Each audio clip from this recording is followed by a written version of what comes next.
आप सभी का स्वागत है मेरे यूट्यूब चैनल कॉन्सेप्ट फ्लो में। मेरा नाम है पंकज कुमार। ये मेरी इंस्टा आईडी है पंकज1892 कुमार। आप किसी भी क्वेश्चन के लिए आप मुझे यहाँ पे फॉलो कर सकते हैं और अपने क्वेश्चंस या डाउट्स पूछ सकते हैं।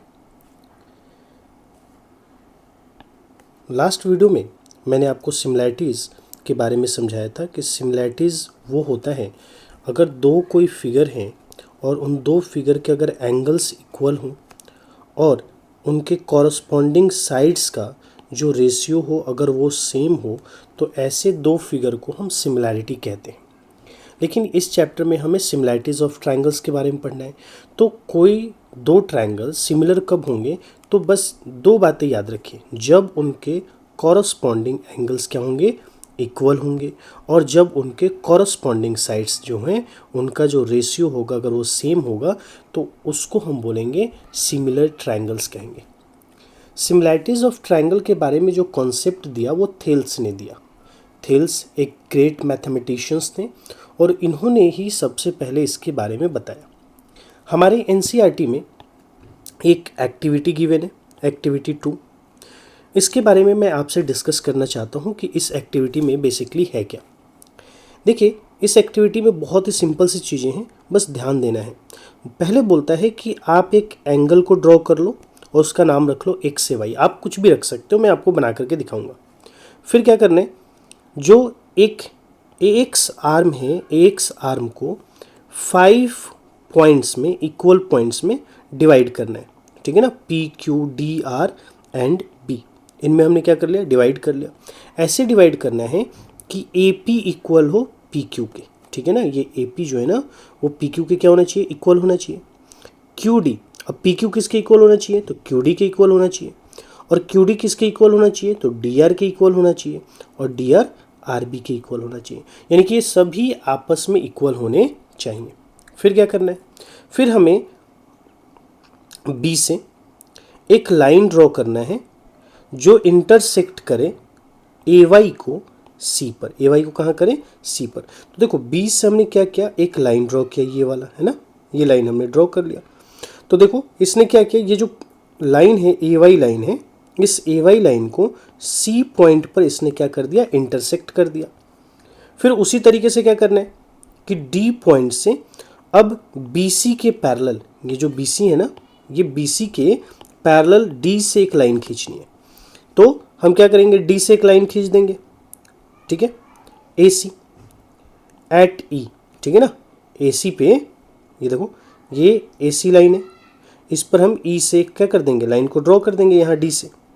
अब अगर इन दोनों को अगर ध्यान से तुम देखो तो तुम्हें क्या देखने को आएगा, तुम्हें देखने को आएगा कि ये जो ए डी का रेशियो है, ठीक है, और ये जो डी बी का रेशियो है, तो अगर मैं ए डी का रेशियो निकालूँ, A D upon D B, ठीक है ना, तो कितना आएगा, तो ए से डी काउंट करो तो ये हो गया 1 2 3, यानी कि ए डी कितना आ जाएगा, 3 आ जाएगा। और डी बी कितना आ जाएगा, तो देखो 1 और 2, तो 3/2 आ जाएगा।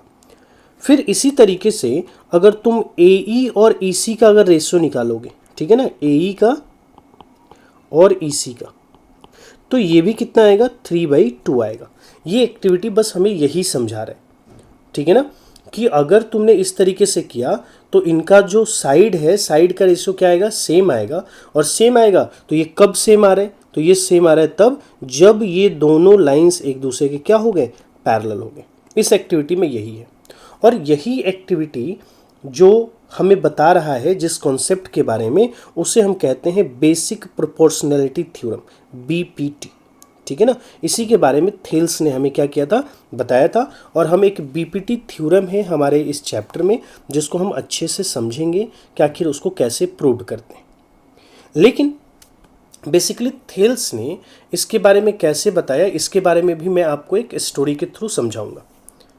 चलो पहले इस एक्टिविटी को मैं आपको फिर से बना करके दिखाता हूँ कि तुम्हें करना क्या है, ठीक है, ताकि तुम अच्छे से समझ सको। सबसे पहले क्या करना है कि तुम्हें एक एंगल ड्रॉ करना है।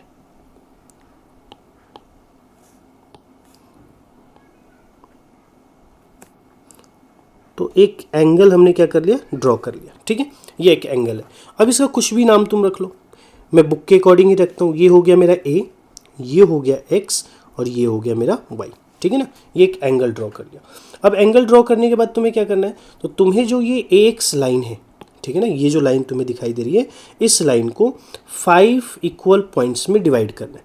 तो मैं यहाँ पर बिना मेज़र करते हुए बस ऐसे पॉइंट्स लगा लेता हूँ, ठीक है, कि ये एक पॉइंट हो गया, ये एक दूसरा पॉइंट हो गया, ये हो गया तीसरा पॉइंट, ये हो गया चौथा पॉइंट, और ये हो गया पांचवा पॉइंट। अब इसका नाम लिख लो, कुछ भी लिख सकते हो तुम, ठीक है ना, लेकिन मैं बुक के अकॉर्डिंग चलता हूँ। तो P, ये हो गया Q, ये हो गया मेरा D, ये हो गया R, और ये हो गया B, ठीक है, क्लियर है। अब तुम क्या करोगे, यहाँ पर B से एक लाइन ड्रॉ करोगे AY पे, ठीक है ना, AY पर एक लाइन ड्रॉ करो, B से AY पर एक लाइन ड्रॉ करो। ये मैंने लाइन ड्रॉ कर दी, ठीक है। अब इसका कुछ नाम दे दो तुम। तो इसका हमने नाम दे दिया कि ये जो पॉइंट है, ये पॉइंट कौन सी है, C पॉइंट, ठीक है। अब क्या करना है, फिर से तुम D से जस्ट जो BC है इसके पैरेलल एक लाइन ड्रॉ कर लो, जस्ट पैरेलल तुम्हें ड्रॉ करना है। तो मैं यहाँ पे एक पैरेलल लाइन ले लेता हूँ, चलो, ये मैंने एक पैरेलल लाइन क्या कर लिया, ड्रॉ कर लिया। इसका भी नाम कुछ दे देते हैं, इसका नाम मैंने दे दिया E, ठीक है। तो बेसिकली हमारा थ्योरम ये कहता है, या हमारी एक्टिविटी हमें ये बताना चाहती है कि यहाँ पर जब तुम AD का रेशियो निकालोगे, AD अपॉन DB का, तो AD अपॉन DB कितना आएगा, तो देखो कैसे निकालोगे तुम, यहाँ से काउंट करो, A से P 1 यूनिट, ये हो गया 2 यूनिट, और ये 3 यूनिट, तो कितना आ गया, 3 यूनिट आ गया। तो AD आ गया तुम्हारा 3 यूनिट।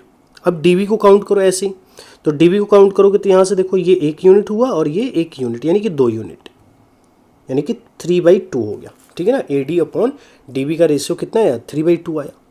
तो हमसे ये कहता है एक्टिविटी कि अगर तुम इसी तरीके से अगर AE अपॉन EC का भी तुम अगर रेशियो निकालो, है ना, अगर तुम ध्यान से देखोगे, अगर तुम क्या करते हो, एक अच्छे तरीके से मेज़र करते हुए लाइन को ड्रॉ करते हो, और लाइन को ड्रॉ करने के बाद जैसे एक्टिविटी बताता है अगर ऐसा ही करते हो और उसको मेज़र करके भी तुम देखते हो, तो AE अपॉन जो EC है ये भी कितना आएगा, इसका रेशियो 3/2 आएगा, ठीक है।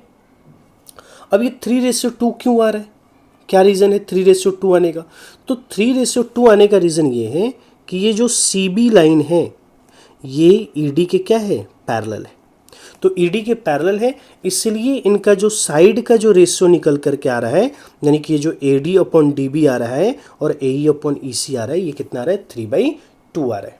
और यही चीज़ थेल्स ने क्या किया, अपने थ्योरम के थ्रू, एक स्टेटमेंट के थ्रू प्रूव्ड किया कि हाँ, अगर कोई ट्रायंगल है और ट्रायंगल के किसी एक साइड के पैरेलल अगर तुम एक लाइन ड्रॉ करते हो, तो वो लाइन उन दो जो साइड्स होंगे उनको क्या करेगा, सेम रेशियो में डिवाइड करेगा, ठीक है। ये समझ में आया एक्टिविटी। अगर कोई भी डाउट्स है तो आप कमेंट बॉक्स में पूछ सकते हैं।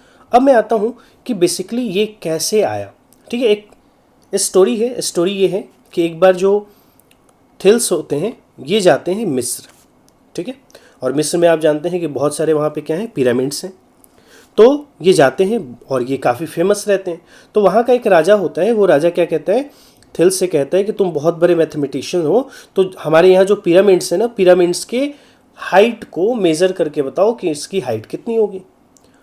अब सीधी सी बात है कि तुम्हें क्या करना है, तो मेजरिंग टेप का यूज़ नहीं करना, तो मेजरिंग टेप का यूज़ नहीं करना और फिर तुम्हें बताना है। तो थेल्स सोचता है कि कैसे किया जा सकता है।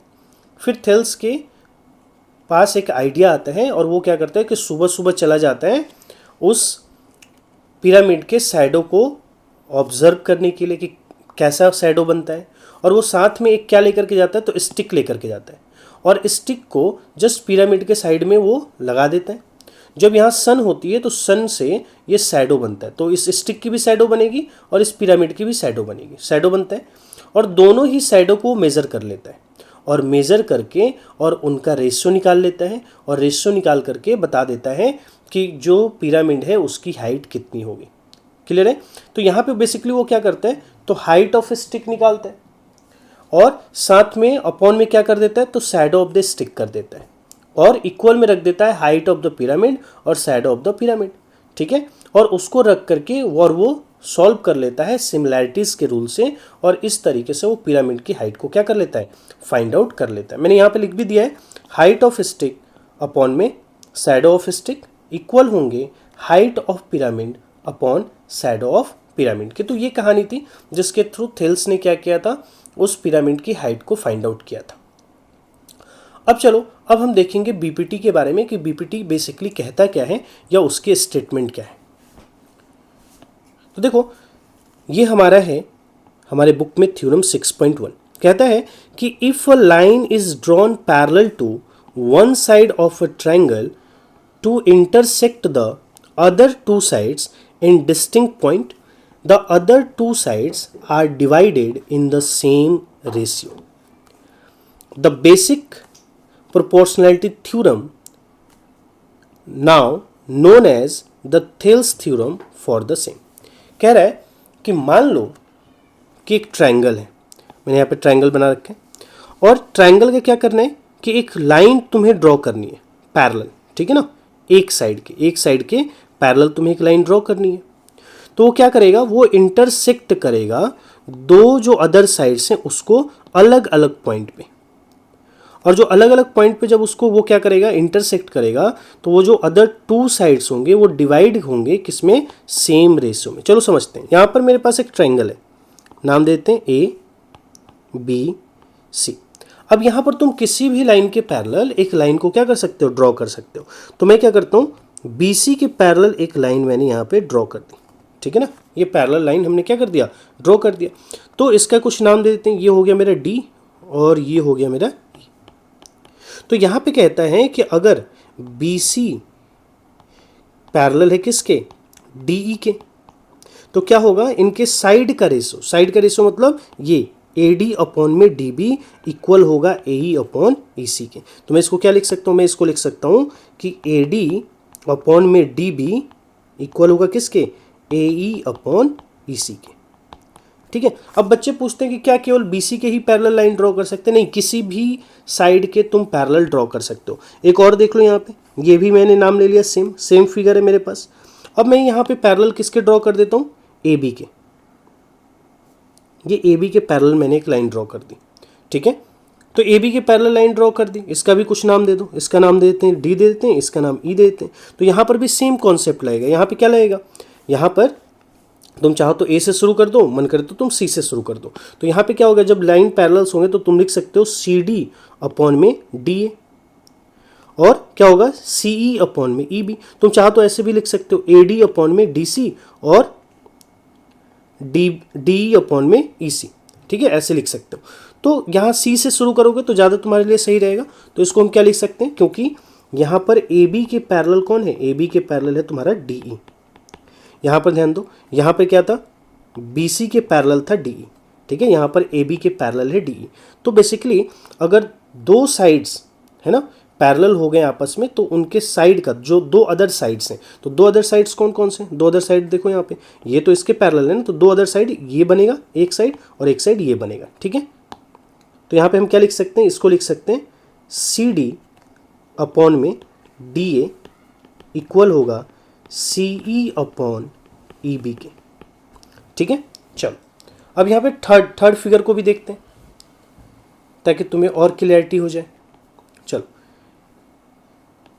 यहाँ पे मैं कलर चेंज कर लेता हूँ। चलो, इसका भी नाम देते हैं A, ये हो गया B और ये हो गया C। अब यहाँ पर मैं क्या करता हूँ, AC के पैरेलल एक लाइन ड्रॉ कर लेता हूँ, AC के पैरेलल, रुक जाओ, AC के पैरेलल, ठीक है, ये AC के पैरेलल हो गया। नाम लिख देते हैं इसका भी D और E। तो देखो यहाँ पे AC के पैरेलल कौन हो गया, DE हो गया। तो बताओ क्या लिख सकते हैं, तो हम लिख सकते हैं इनके साइड का रेशियो क्या होगा, इक्वल होगा। तो यहाँ पर तुम लिख सकते हो कि BE upon EC, BE upon EC equal होगा किसके, तो BD अपॉन DA के, BD अपॉन DA के। क्लियर है, समझ में आया। तो तुम किसी भी साइड के पैरेलल क्या कर सकते हो, लाइन को ड्रॉ कर सकते हो, ठीक है। बस इतना ध्यान रखना है, और ये स्टेटमेंट तुम्हें याद होनी चाहिए कि स्टेटमेंट ये क्या कहता है। चलो नेक्स्ट पेज पे देख लेते हैं। इसको हम दूसरी तरीके से अपने वर्ड्स में भी लिख सकते हैं। तो बेसिकली इसमें क्या कहते हैं, थेल्स थ्योरम या बीपीटी जो कहता है वो कहता है, बीपीटी हमें कहता है कि if a line is drawn, if a line is drawn parallel to one side of a triangle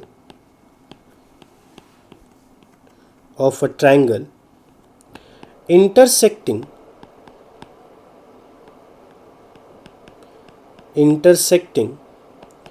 the other two sides, it divides those sides in the same ratio, ठीक है ना। और बहुत ही सिंपल सा फिगर तुम्हें ऐसे draw करना है। एक ये हो गया ट्रायंगल, ये हमारा एक ट्रायंगल हो गया, कैसे भी बना लो, ये तुम्हारे ऊपर है। रुक जाओ, एक ट्रायंगल हो गया, इसका नाम लिख दो कुछ भी, है ना। ये हो गया ए बी सी, और एक किसी भी साइड के पैरेलल एक लाइन ड्रॉ कर दो। ये मैंने ड्रॉ कर दिया, और इसको भी नाम दे दो कुछ। ये हो गया डी और ये हो गया ई। अब हम क्या करेंगे, बेसिकली जो बीपीटी है उसको हम प्रूव करेंगे कि बीपीटी कैसे प्रूव होता है। लेकिन उसके पहले एक बार स्टेटमेंट को फिर से तो माइंड में अपने क्या कर लो, रिपीट कर लो कि if a line is drawn parallel to one side, if a line is drawn parallel to one side of a triangle intersecting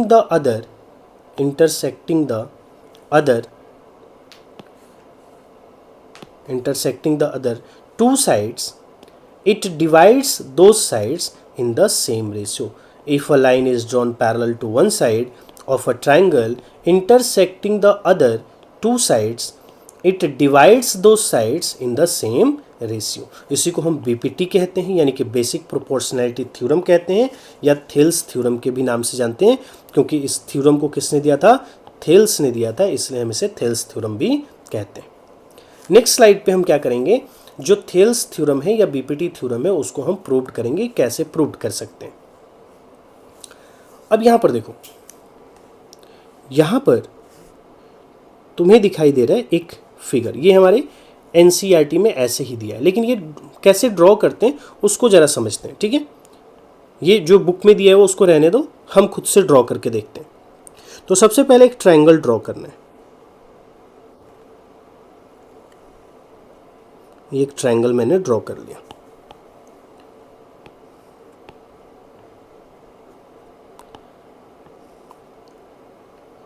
एक ट्रायंगल हो गया मेरा। अब इस ट्रायंगल को एक नाम दे दो, है ना। ये हो गया ए बी सी, कोई सा भी ट्रायंगल ले लो। फिर क्या कर लो, एक साइड के पैरेलल एक साइड ड्रॉ कर लो, एक लाइन ड्रॉ कर लो, ठीक है। एक साइड के पैरेलल एक लाइन क्या कर लो, ड्रॉ कर लो। ये हमने ड्रॉ कर लिया, ठीक है। इसका कुछ नाम दे देते हैं। इसका मैंने नाम दे दिया डी और ई। पहले इतना काम करना है, ठीक है। अब इतना काम करने के बाद तुम्हें क्या करना है, तो इस बी से ई को मिला देना है, ठीक है ना। बी से ई को क्या कर देना है, मिला देना है। रुक जाओ, इस बी से ई को मिला दो, ठीक है। और उसके बाद क्या करोगे, इस डी से सी को मिला दो, ठीक है ना। समझ में आया।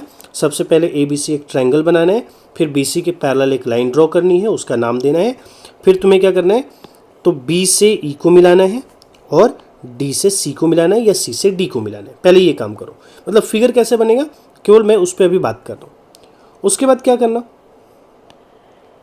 उसके बाद यहाँ से ई से जो ये ए डी लाइन है, ए डी पर एक परपेंडिकुलर डाल देना, ठीक है। 90 डिग्री का एंगल, ऐसे ये एक 90 डिग्री का एंगल हो गया, ठीक है।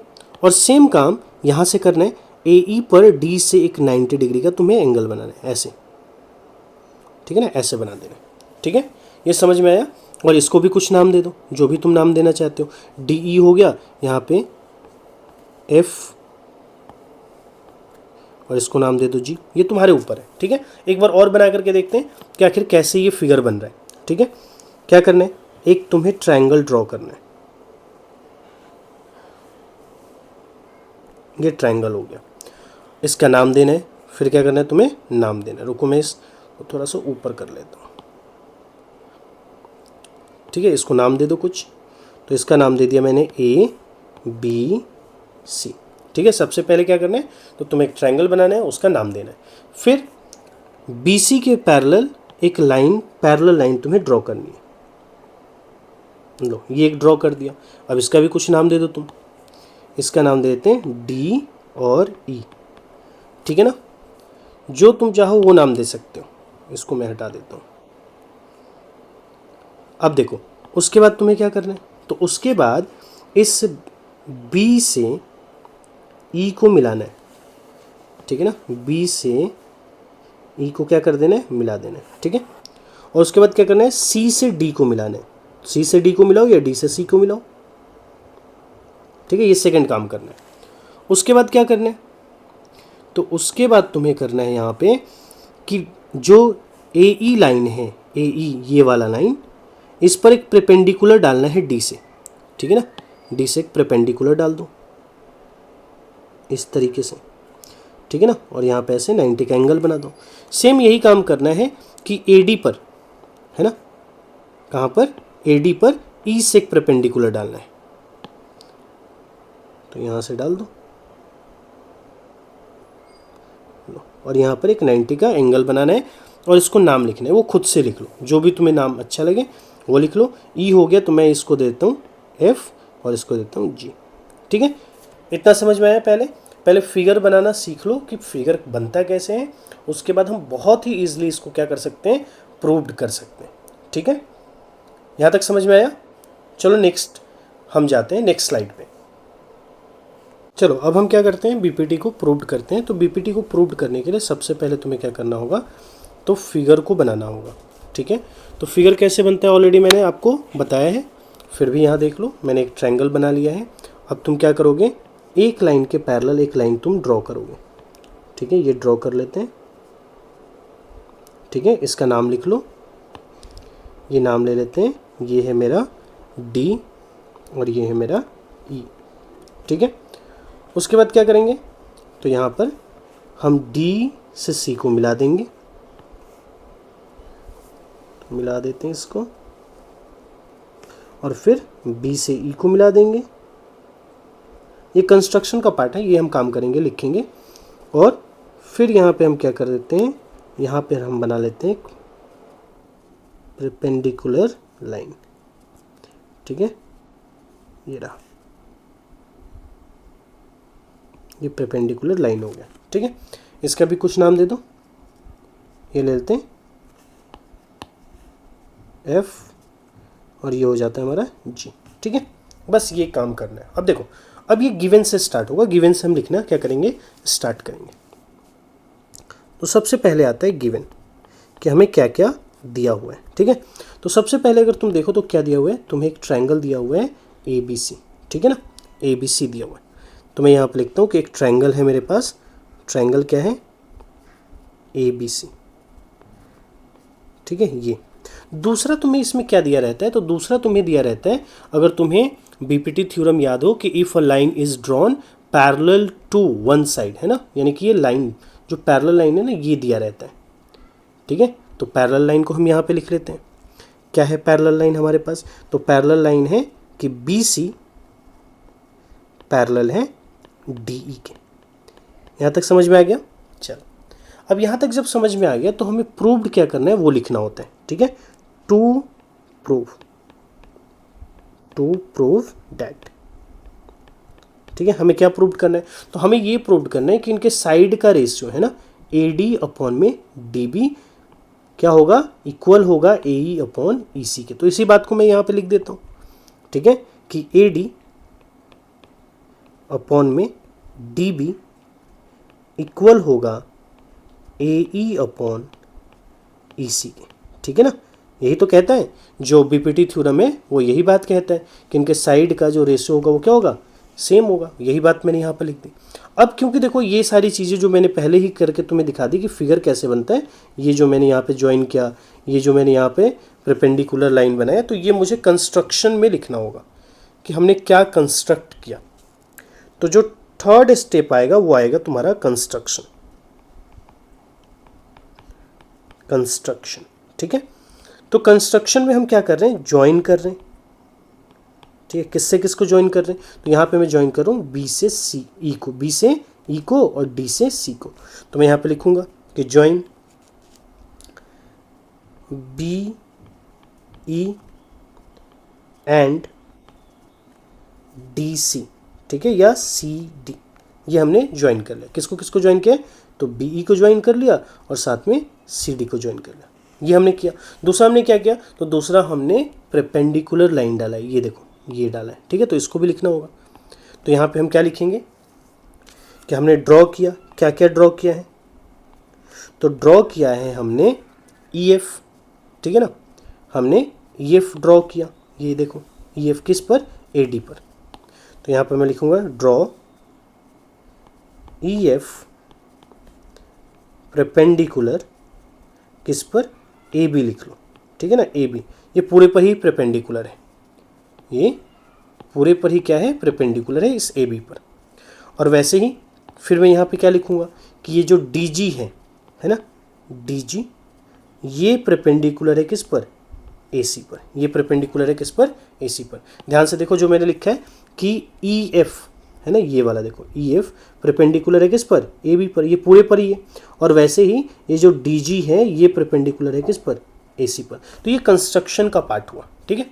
अब देखो कई सारे बच्चों के डाउट्स आते हैं कि कंस्ट्रक्शन आखिर हम करते क्यों हैं, ठीक है ना, क्यों कंस्ट्रक्शन करने की नीड है, क्या बिना कंस्ट्रक्शन के नहीं हो पाएगा।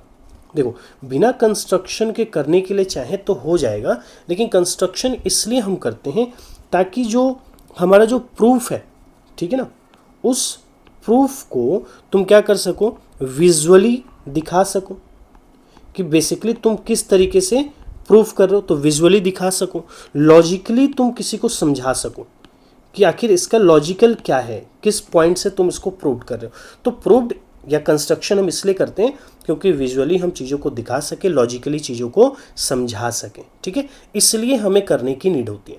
कई बार फिर बच्चे पूछते हैं कि सर ये जो तुमने परपेंडिकुलर लाइन, ये 90 का जो लाइन तुमने परपेंडिकुलर जो एंगल तुमने ड्रॉ किया है, ये क्यों किया है। तो देखो बेसिकली जो हमारे क्लास 10th में है, क्लास 10th में हम क्या करते हैं, इसको प्रूव्ड करने के लिए एरिया मेथड यूज़ करते हैं, ठीक है। एरिया मेथड यूज़ करते हैं। और एरिया मेथड अगर यूज़ कर रहे हैं तो मान के चलो कि अगर ट्रायंगल है तो ट्रायंगल का एरिया निकालने का फॉर्मूला क्या होता है, 1/2 into base into height, 1/2 into B into H. तो यहाँ पर ये हाइट को दिखाने के लिए, हाइट को बेसिकली हम पुट कर सकें, इसलिए हम यहाँ पर परपेंडिकुलर को क्या करते हैं, ड्रॉ करते हैं।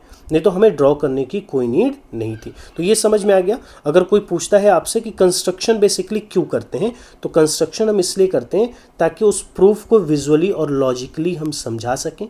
कोई कहता है कि ये जो परपेंडिकुलर लाइन है ये क्यों ड्रॉ किया जाता है, तो वो इसलिए क्योंकि क्लास 10th में तुम इस थ्योरम को एरिया मेथड से सॉल्व करते हो और उसमें एरिया का फॉर्मूला होता है ट्रायंगल का 1/2 इंटू बी इंटू एच। तो यहाँ पर हाइट जो एल्टीट्यूड है, इसके लिए हमें इसको ड्रॉ करने की नीड है, ठीक है। तो कंस्ट्रक्शन तक समझ गए। सबसे पहले गिवन, गिवन के बाद टू प्रूव दैट, और टू प्रूव दैट के बाद कंस्ट्रक्शन का हम वर्क करते हैं, ठीक है।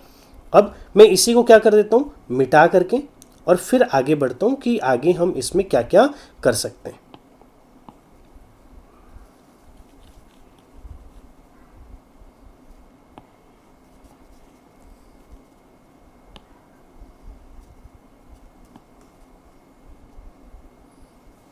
चलो यहाँ पर देखो, अब हमें क्या करना है, जो फोर्थ मेरा स्टेप आएगा वो आएगा प्रूफ, कि हमें प्रूफ करना है। कैसे प्रूफ करेंगे, तो सबसे पहले ध्यान दो, हमें क्या करना होगा, एरिया निकालना होगा, ठीक है ना। तो एरिया बेसिकली हम किसका निकालेंगे, तो एरिया हम निकालेंगे इस वाले फिगर का, ए डी ई का, ठीक है ना। इस वाले ट्रायंगल का हम क्या निकालेंगे, तो एरिया निकालेंगे, ठीक है। तो चलो यहाँ पे निकालते हैं।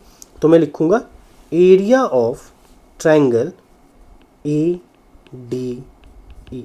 अब एक बात बताओ, एरिया का फॉर्मूला क्या होता है, 1/2 B into H, base into height. तो देखो यहाँ पे 1/2 हो गया बेस, है ना। अब ए डी का अगर तुम बेस देखोगे तो ए डी का बेस क्या होगा, ये होगा ए डी, क्या होगा ए डी, ये वाला बेस होगा इसका ए डी। इस वाले ट्रायंगल में देख रहे हो तो ए डी क्या हो जाएगा, इसका बेस हो जाएगा। और हाइट क्या हो जाएगा, तो ये हो जाएगा ई एफ, ठीक है ना। ई एफ इसका क्या हो जाएगा, हाइट हो जाएगा। तो हम लिखेंगे यहाँ पे बी की जगह पर ए डी और इंटू में एच क्या आ जाएगा तुम्हारा, ई एफ, ठीक है। तो area of triangle A D ई तुम्हारा कितना आ गया, 1/2 इंटू ए डी इंटू में ई एफ। ये समझ में आ गया। चलो इसको तुम मान लो इक्वेशन फर्स्ट। क्या मान लोगे, इक्वेशन फर्स्ट।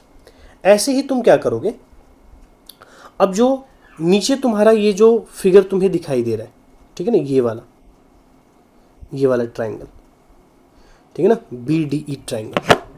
तो इस बी डी ई ट्राइंगल को क्या करोगे, बी डी ई ट्राइंगल को तुम यहाँ पर इसका एरिया निकालोगे, ठीक है।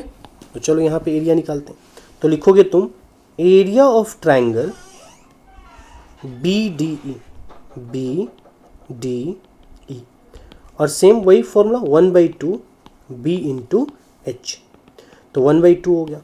अब देखो इस बार तुम्हारा बेस क्या होने वाला है ना। तो इस बार तुम्हारा जो बेस हो जाएगा वो हो जाएगा डीबी। क्या हो जाएगा, ये डीबी हो जाएगा, ठीक है ना। ये तुम्हारा डीबी क्या हो जाएगा, बेस हो जाएगा।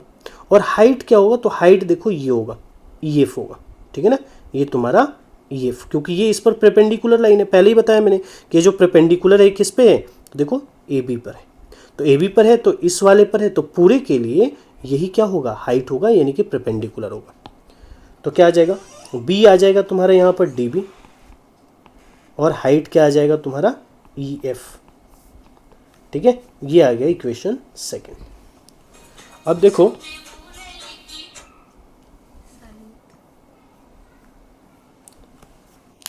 अब अगर यहाँ पर तुम ध्यान से देखो इन दोनों ही फिगर को, अगर मैं इसको डिवाइड करूँ तो बेसिकली देखो यहाँ पे क्या है, ई एफ यहाँ पर भी है, ई एफ यहाँ पर भी है, 1/2 यहाँ पर भी है, 1/2 यहाँ पर भी है। तो अगर इन दोनों को मैं डिवाइड कर दूंगा तो ये 1/2 कैंसिल आउट हो जाएगा, ई एफ और ई एफ कैंसिल आउट हो जाएगा। तो क्या बचेगा, ए डी अपॉन में डी बी बचेगा, ठीक है।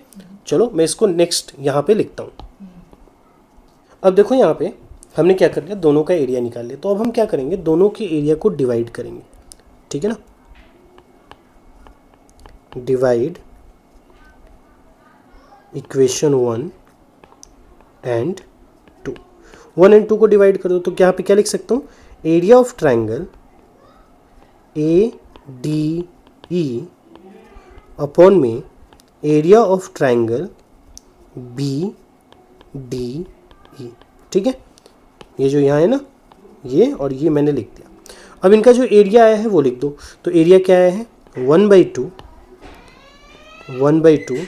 इंटू ए डी इंटू में ई एफ अपॉन में 1/2 इंटू डी बी इंटू में ई एफ। अब देखो क्या होगा, ये जो सिमिलर है ना ये कट जाएंगे, ठीक है। तो यहाँ पे क्या आ जाएगा, area of triangle A D E upon area of triangle B D E, ये तुम्हारा आ जाएगा ए डी अपॉन में डी बी, ठीक है। ये समझ में आ गया। यहाँ से मैंने इन दोनों के ही एरिया को लेकर के क्या कर दिया, तो डिवाइड कर दिया, ठीक है। अब देखो यही सेम काम मुझे इधर भी करना होगा, ठीक है। इन वाले फिगर में भी मुझे सेम काम करना होगा। चलो इसको करते हैं। तो अब जो नेक्स्ट स्टेप आएगा वो क्या आएगा, तो यहाँ पर मैं निकालूंगा एरिया ऑफ ट्राइंगल, ठीक है। अब देखो यहाँ पर भी जो ट्राइंगल आएगा ना वो सेम आएगा, ए डी ई, है ना। तुम चाहो तो ऐसे भी लिख सकते हो, ए ई डी ऐसे लिख सकते हो, ठीक है ना, ए ई डी लिख सकते हो। लेकिन मैं बोलूँगा ए डी ई लिखो ताकि एक स्टेप तुम्हारा क्या हो जाए, कम हो जाए, ठीक है। तो यहाँ पर तुम क्या लिख सकते हो, area of triangle A D E, ठीक है। क्या आएगा, फॉर्मूला सेम आएगा, 1/2 बी इंटू एच। तो देखो 1/2 हो गया बेस, लेकिन इस बार ध्यान दो, इस बार तुम्हारा बेस बदल जाएगा। बेस इस बार क्या होगा, ए ई होगा। क्या होगा, ए ई। ट्राइंगल तो देखो, ट्राइंगल तो यही होगा ना, 3 है ना। तो तुम ऐसे लिखो या ऐसे लिखो, बात एक ही है। तो यहाँ पर क्या आ जाएगा, ए ई आ जाएगा, ठीक है। तो बेस क्या आ जाएगा ए ई, और देखो यहाँ पे हाइट, अब इस बार हाइट इसकी क्या होगी, यहाँ पे परपेंडिकुलर क्या है, ये है डी जी, ठीक है, तो डी जी आ जाएगा डी जी, ठीक है। ये इक्वेशन हो गया तुम्हारा थर्ड हो गया। अब तुम क्या करोगे, फोर्थ इक्वेशन लिखोगे, है ना। तो फोर्थ इक्वेशन में यहाँ लिख दूंगा, इसको मैं मिटा रहा हूँ। चलो, तो यहाँ पे अब क्या निकालोगे तुम, अब निकालोगे एरिया ऑफ ट्राइंगल। अभी देखो, अभी तुमने क्या निकाला था, अभी तुमने जो ट्राइंगल का एरिया निकाला था वो यहाँ पे निकाला था बी डी ई, ये वाला, ठीक है ना।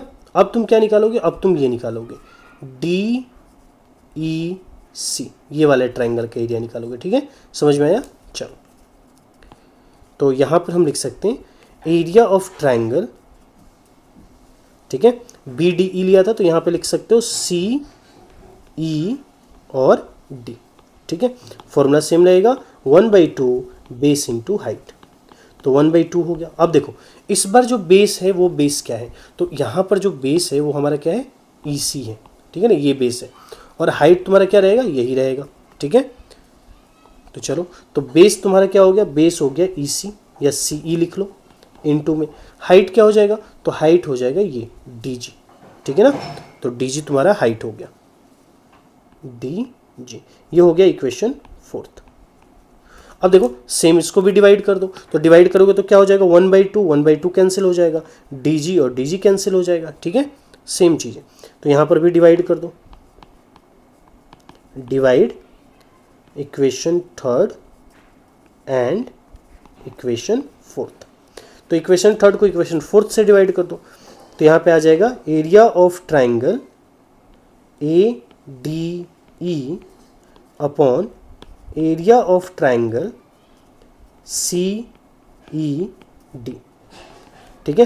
तो लिख लो 1/2 into A E upon D G, और ये आ जाएगा 1/2 इंटू ई सी इंटू में डी जी। अब देखो ये जो मैंने लिया है area of triangle A D E, 1/2 into A E into D G, ये यहाँ से लिया है, ठीक है ना, ये वाला पार्ट लिया है, और सी ई डी का जो एरिया लिया है वो यहाँ से लिया है, 1/2 ई सी इंटू में डी जी। अब क्या होगा, 1/2 कैंसिल, डी जी कैंसिल, ठीक है। तो ये हम काम करेंगे, यहाँ पे देखो 1/2 कैंसिल, डी जी और डी जी कैंसिल हो गया।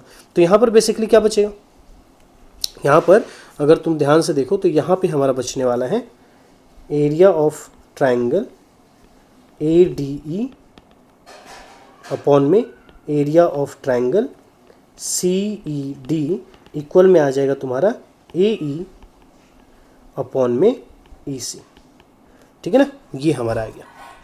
अब चलो, अब हम देखते हैं कि अब आगे हम क्या कर सकते हैं, ठीक है। चलो मैं इसको मिटाता हूँ, जो मेरे को नीड नहीं है ना मैं उसको मिटा देता हूँ यहाँ पे। अब चलो, अब यहाँ पे मैं क्या करूँगा, इसको और इसको एक साथ लिख लूँगा, ठीक है। तो मैं इसको एक साथ लिख लेता हूँ,